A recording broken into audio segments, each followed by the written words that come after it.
Welcome everyone to the latest edition of the Night Ranger Deep Dive, and we are really well.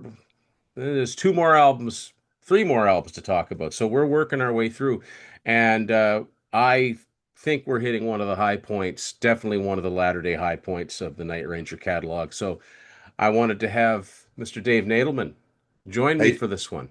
how you doing, Tim? I'm doing really good, Dave. Dave's got his Night Ranger hat and his shirt. He's ready. And I can see by to one side, he's got what I've got, the vinyl version of Somewhere in California, Night Ranger's 2011 album. Originally came out just on CD on Frontiers Records. The second of the Night Ranger albums on Frontiers Records, and I was just looking, of course, Dave, like many, many. I think most of the panelists. I'm trying to think. No, all of the panelists that I've had for the deep dives are all in this "Sing Me Away," the Night Ranger album review. But Dave's not actually in the chapter on Somewhere in California, which is cool because I'm curious to get his opinion on it. He was, however, in the chapter of the previous album, and I think we should start there a little bit, talking about Hole in the Sun and how in 2007, 2008, whenever we each got our copy of Hole in the Sun, I think we both share the same opinion. It was kind of a worrisome time as for Night Rangers. Yeah, it You're was just kind of definitely. wondering what was going to become of our band, right? Yeah.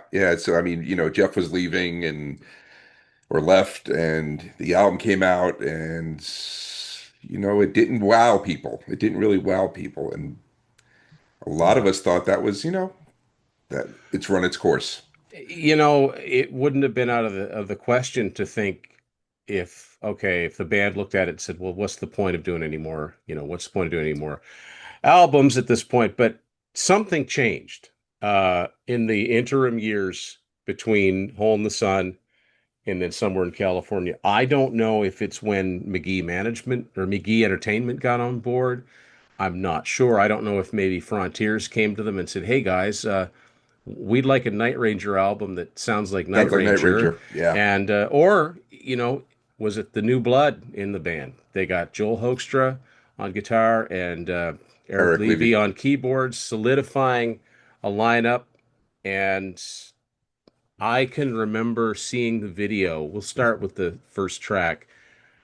Growing up in California, I remember seeing the video and thinking, already, this is better than anything on. The Yeah, first notes that came yeah, up. this is better than anything on Hole in the Sun.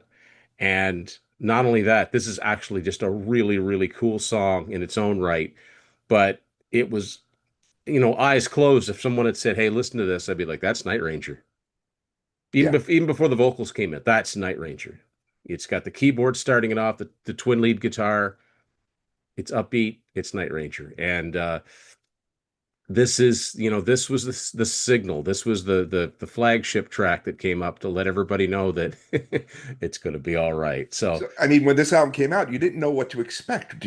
Are you expecting, another Hole in the Sun? Are you expect? I mean, you didn't know what to expect when this album came out. I didn't.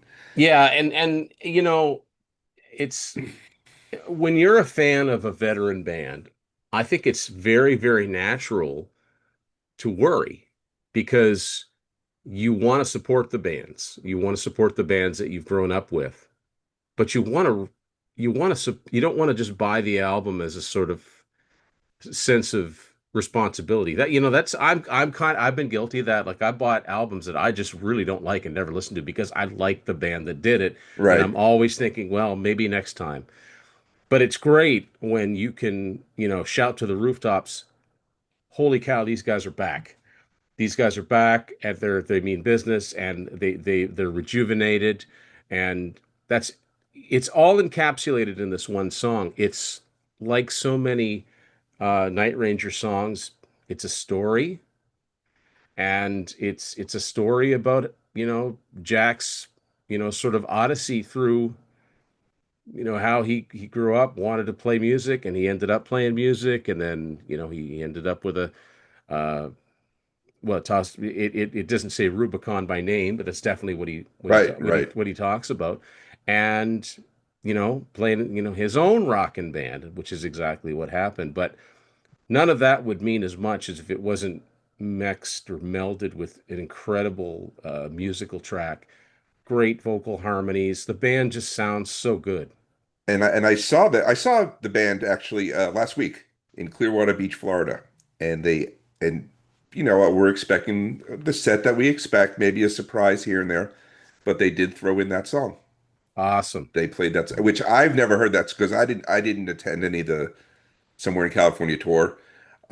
So I had never heard it live until, and you could tell, right? Like I was listening and, the beginning guitar crunch part of it, and it's Yeah. like, they're actually going to play this? This is fantastic. It's Night Ranger's not unique in this situation, but we're both very active on Fans in Motion, and Yeah. you see a lot of people complaining about, they stick to the same set list, they stick to the same set list. Why do they have to do that? Why do they always do the damn Yankee songs? Why can't they do a song from Feeding Off the Mojo? Why do they always have to do Crazy Train? So Tim, one day there's going to be no Night that's right. Ranger to see live, and people should be happy. At least I'm happy every time I hear it. I don't care if they play the same set list every single time. I'm happy Yes, with it. I saw Night Ranger exactly once. Right. That may be all that I ever see them. I hope not, but I don't know. But they didn't even play anything from Seven Wishes, never mind Somewhere in California. Was I disappointed?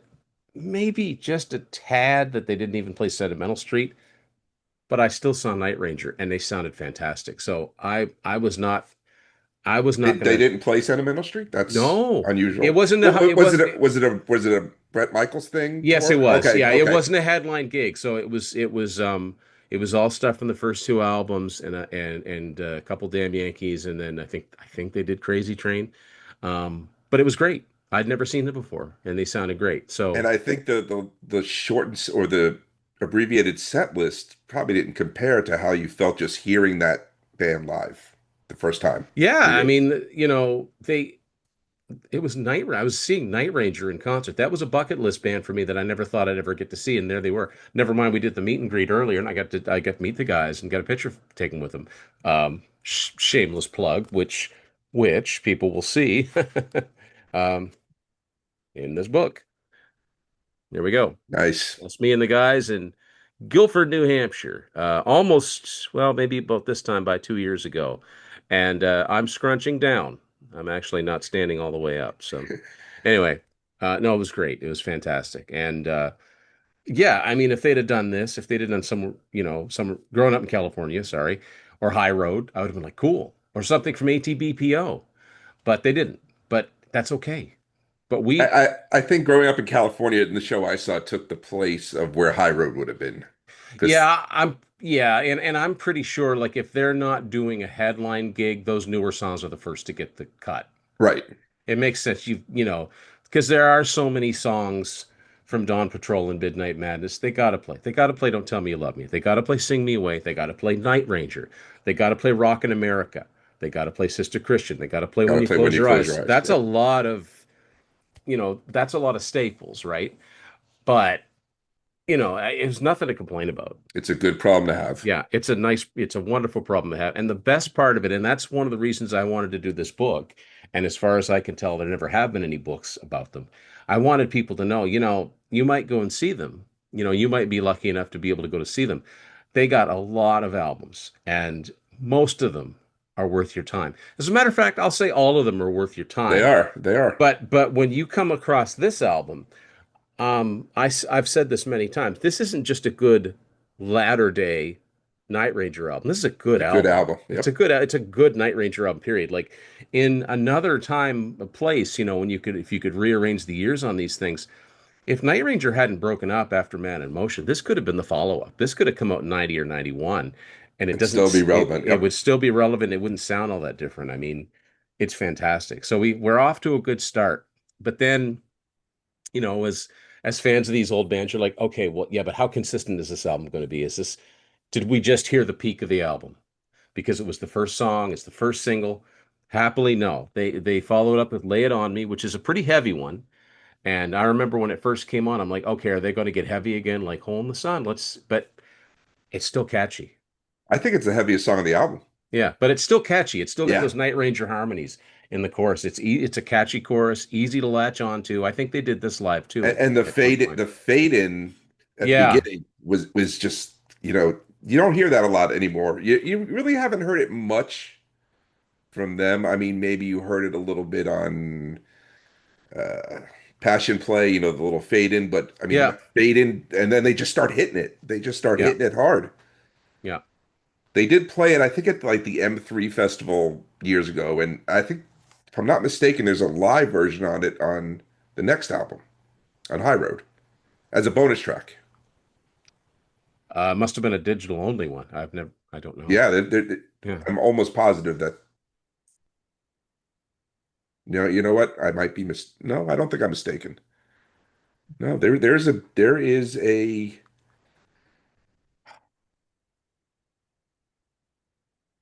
Well, let's not yeah, whatever, let's whatever, not let's not whatever. let's not trip on Let's it. not trip the next album. Yeah, Bottom line is it's a good song. It's a good song. And then next up is now this one caught my attention by the title right away. Bye bye baby, not tonight. So the first thing I thought of was bye bye baby. I'm like that. I thought of Don't Start Thinking. And yeah, the phrasing's a little bit similar.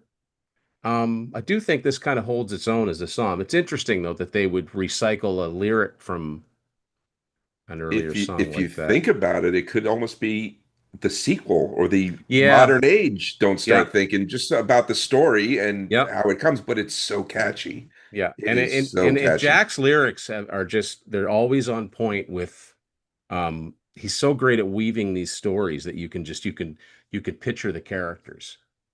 I said about don't The man could have been an author. I mean, just by oh the way yeah, he tells stories. he could have written detective novels or Yeah, something like that. I mean, like, I remember thinking, with Don't Start Thinking, like I can picture Johnny's little seaside inn. I can picture it. I can hear the seagulls outside, like. So yeah, and a good song. It's not my favorite on the album, but it's quite good. Now, the next song is really cool for a lot of reasons, and we were talking about this before we started filming. I came up with the questions that I posed to all the panelists in the Night Ranger book, Sing Me sure. Away, months ago. Like probably coming up on a year now since I started just listening to the album, say I'm going to come up with so many questions. I'm going to ask about this song, that song, whatever, the production, whatever, right? And when I came across the song "Follow Your Heart" on Somewhere in California, as just a jokey aside, people will see that my question says, "No, it's not a Triumph cover, although that might be cool because I'm a huge Triumph fan." Now, a few months later, unbeknownst to me, when I wrote that, I had no idea that this was being worked on. And this has been out for a little while now. Magic Yep. Power, an all-star tribute to Triumph. Not only that, but Jack Blades sings on this tribute album. And of all the Triumph songs he could have picked, he picked Follow Your Heart. And I'm like, that is just too much of a coincidence for me to not comment on it. So I said I got to add to this. I got to add to this as as an aside, like in I said, by the way, an asterisk. And then I said, I had no idea about this. I, honest to God, had no idea that this was happening. I just thought, oh, look at that, Follow Your Heart. Because when I hear that title, I'm a big Triumph Yeah, fan. me too. And I think of that. Actually, Thunder Seven's my favorite album by them. So I love that song. And by the way, Jack sounds fantastic singing it. Like it just and and it made me realize something too. And I know we're going off the rails here a little bit, but the things that I love about Night Ranger are similar to what I love about Triumph. It's the upbeat, positive sound. Yeah. They're not a down in the dumps band. Neither of them are. They write anthems. Their lyrics are sometimes inspirational, you know. So the And this fact album's no different. This album's no Yeah, different. I mean, absolutely. Yeah. It's not down in the dumps. It's the anti-grunge. It's the anti-alternative, and that's what I love about these guys. So Jack Blades sings two completely different songs, both called Follow Your Heart. I just wanted to get that out of the way. So now let's talk about the Night the Ranger your song. fun. Yeah. I mean, I think weird things like that with song titles. I think, oh, well, now they can do a medley. You know what I mean? But that didn't happen. But I'll tell you one thing I really like about the Night Ranger song with that title is Eric Levy. Eric makes his presence known on this album. Yes, Joel yes, he does does. too, but Eric at the beginning of this song, he comes in with those. It reminds me of Boston. Yep. I expect to hear do do do do do do, And but it's a long song. It's it's a it's a long. It eh, may be their longest studio song. It's almost 7 minutes. um. There was another song on here that was quite, yeah, it's the longest song on this album for sure, and it may be the It may only be other the song that might be in contention is the song Night Ranger. yeah, just But because that it's got goes through a lot of movements and parts, right? Um, but yeah, it's a pretty long song, and Night Ranger don't tend to write songs that Night Ranger lives in that 3.5, 4.5 yep. minute space of get to the point, get out. But this song doesn't drag. I like it, and it's But I love the way at the end the guitars just keep going on for yep, another 30, 40 seconds. yeah, Just I mean, and the two of them, Joel and Brad, just going back and forth. It's yeah. it's it's And fantastic. we need to talk about Joel Hoekstra. I mean, he was just the right guy to replace Jeff. I mean, Jeff Watson was not an easy guy to replace. He had a very unique sound, and you also needed when you're stepping into a band as a guitar player that's with another guitar player, you have to complement each other. It can't be a war. Right. And man, he's got all the chops and the personality, and I think too that you know we'd all love for to be Fitz and Jeff and the original lineup. Obviously, the chemistry was not there anymore. Fitz left a long time ago, and Right. I don't think there was any bad blood. It was just he was older than the rest of the guys, and he wanted to get off the road, or I don't, it just kind of. Well, I mean, the last album he was on was Seven. You can hardly hear him, so it's like, well, you guys don't need me. That's kind of what I always thought. But obviously the situation with Jeff was different, and it's not worth getting into, but it was obviously very bitter, and they've never really mended those fences. But when the chemistry goes sour, you get hole in the sun. Sometimes you have to have that change. Yeah. Yeah. And and Definitely. and the band just sounds like the new blood was just what they needed. Joel and Yeah. Brad sound like they'd been playing together in a band for 30 odd years. And the stuff that Eric brought, I mean, just Yep. he was able to Eric, play the old no, stuff. He was able, I mean, he brings his own no stuff. disrespect to Michael Lardy, who spent a lot of years with the band, and I know Christian Cullen was in the band very, very briefly, Right. not on any studio albums. Eric Levy replaced Fitz. He's Yes. stepping into Fitz's shoes. He knows just what to play, and he finds. And one thing I like is that he finds the right keyboard tones. You can really mess up by choosing. You could play the right notes, but if you don't have the right tone, it's not the same song anymore. I've even heard guys play their own older songs and pick a bad tone for it. Like I've heard live versions of Journey doing Separate Ways. We all know how that starts out with the synth. Right. And John Cane picks like the total wrong. It's like that does not sound right. You might as well play it with a xylophone. It doesn't sound like the same song anymore. Eric picks the right keyboard tones. It's like a song that you used to hearing with Les Paul through a Marshalls. Now someone comes out with a Telecaster and plays a chicken picking tone. Doesn't work. It's the Right. same thing. So he's very good at that. Next up, we have an amazing song, which it's one of those, you can never predict what could have been a hit or what might have been a hit. But I'm not a betting man, but if this song, Time of Our Lives, had come Yeah. out on any of Night Ranger's 80s albums, My favorite it on the album. It's my it would favorite have been track of the album. it would have been a huge worldwide smash. It is a classic power ballad in form and design.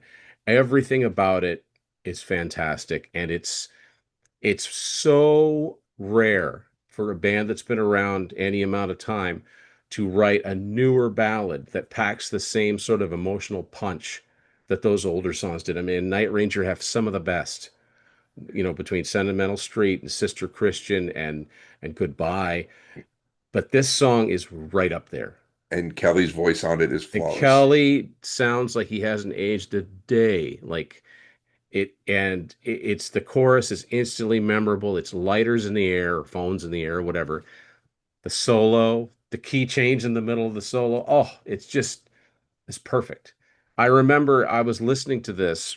At first, when I first got it, I was listening to it. I actually had to go back and listen to that. I'm like, did I just hear? Was that really as good as I thought? Like, and I listened to it again. I'm like, yeah, it's that good. It Like, is. It it's is. that they distilled everything that was great about those classic '80s ballads, and made a perfect new composition. Like, and if there was any justice, this song would have been a hit single and gotten some airplay. But obviously, it's a different time. But yeah, it's It it. could. It could. I mean, obviously everybody knows Sister Christian, but this definitely could have been the same.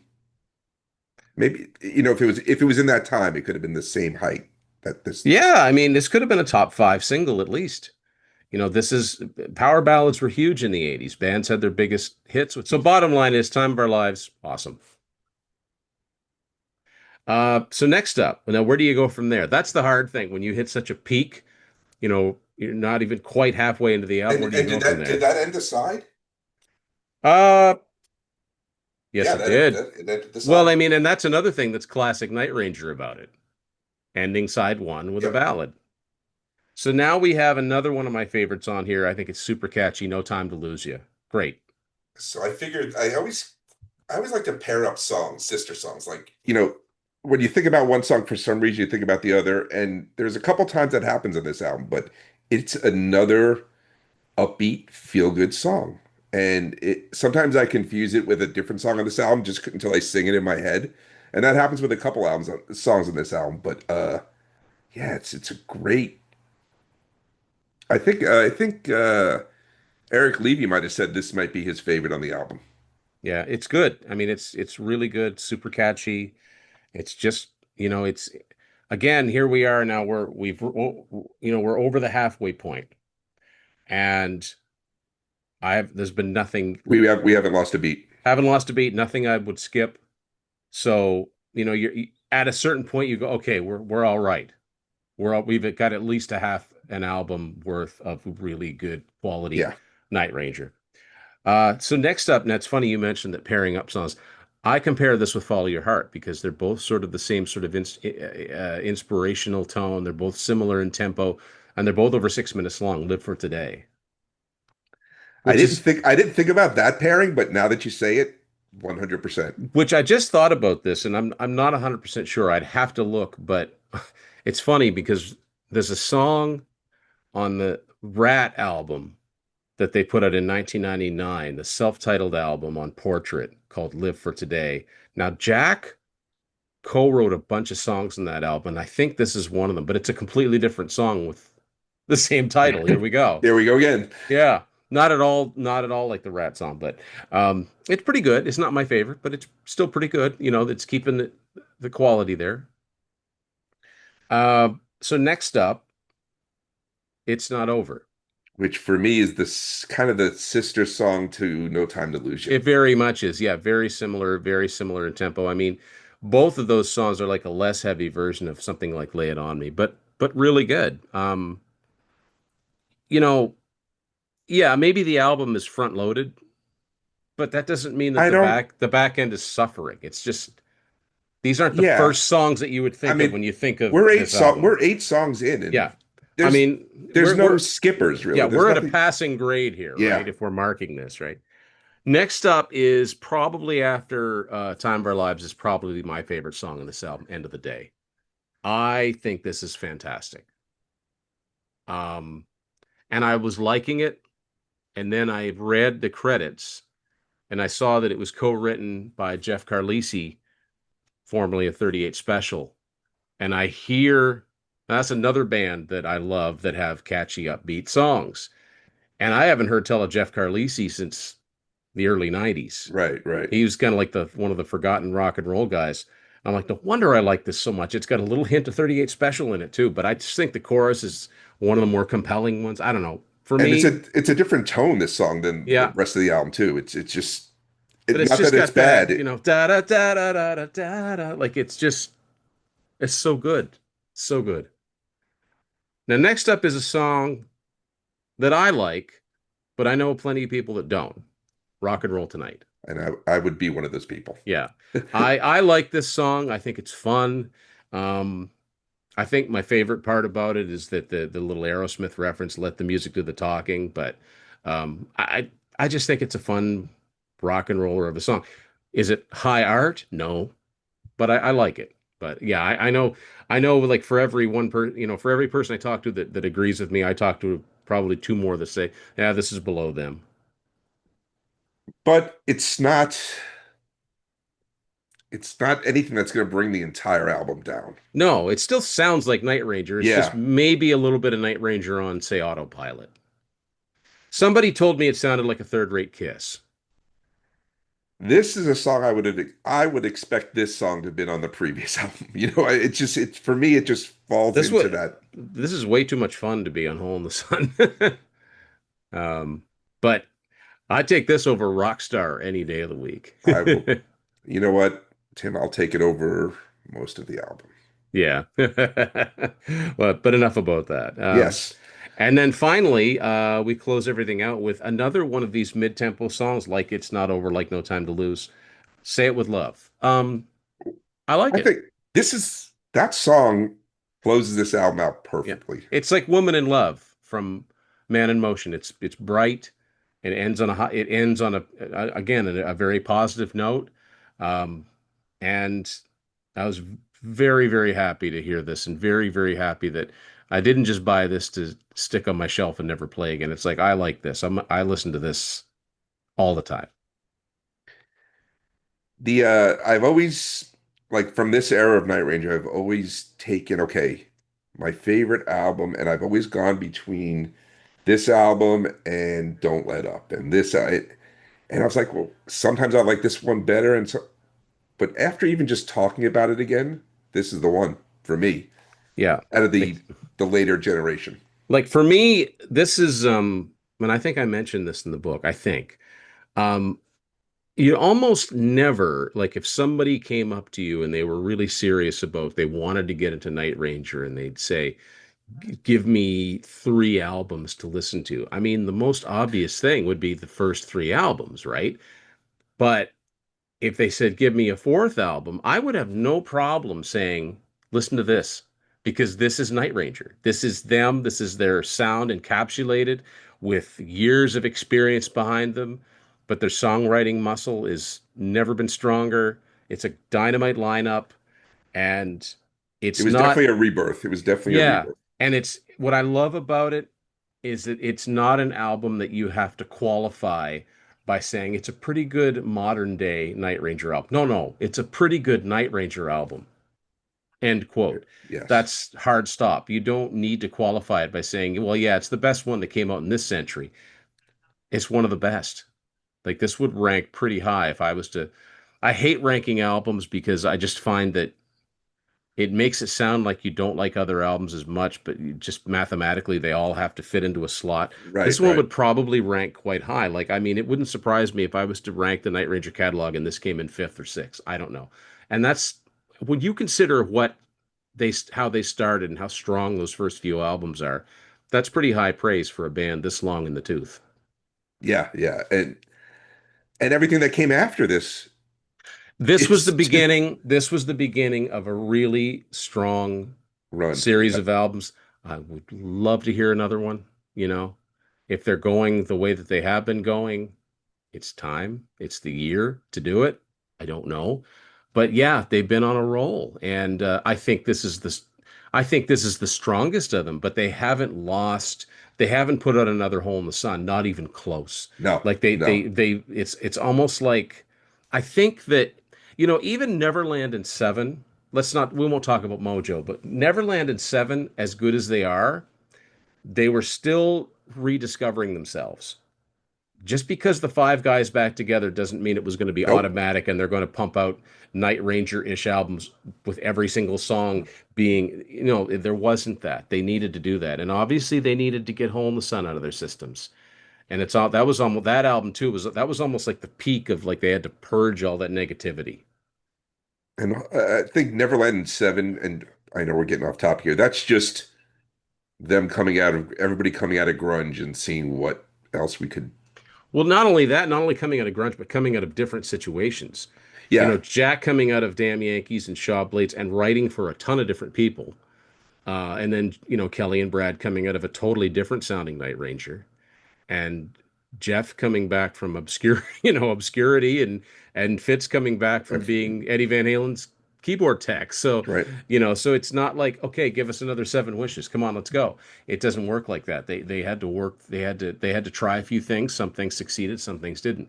By the time Somewhere in California came out, it's just they're locked in, and they're like, this is us, and it doesn't sound forced. I know sometimes Frontiers is a label that will go. Don Dokken will say this. They'll say, yeah, this has got to sound like, this has got to be in the vein of a particular album. I just think they write like this anyway. These are songs they want to write, the songs they want to play. And that's another thing. It's self-produced, That's but right. it Yep. They but they it produce. sounds fantastic. The production is great on this album. All these latter day albums sound good. They don't sound, low budget. They don't sound homemade. They sound professionally recorded. These guys know what they're doing.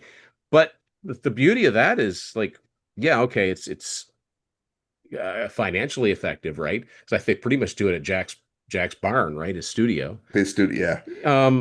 But sometimes when you self-produce, you don't have that outside ear, but it doesn't seem to be hurting them. They seem to be picking the right songs to go on the albums for the most part.